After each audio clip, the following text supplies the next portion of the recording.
ఇగో ఇదేంటి, ఇదేమో నత్త మాసం. నువ్వు తింటావా? పాపం వాటికి ప్లేస్ సరిపోతలేదు.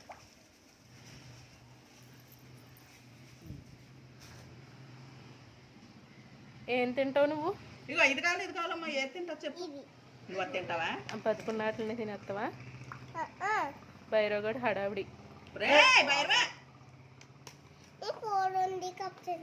ఏ ఇప్పుడు తినే అప్పుడే ఎంత సిరాక్స్ చేసేసినావు నీళ్ళని. ఇప్పుడైనా ఫ్రెష్ వేసాం, అప్పుడే సిరాక్స్ చేసేసాం. ఎంత వాసన వస్తున్నాయనే, చాలా వాసన వస్తున్నాయి. ఒక నీసు వాసన. ఇప్పుడు ఇదిగో ఇది ఎవరు చేస్తారా? నువ్వు చేస్తావా? మీ అమ్మ చేస్తుందా? మీ అమ్మ చేసేద్దా? అడుగు అమ్మ, నువ్వు చేస్తావా? నేను చేయను, నాకు భయం. నేను చేయను.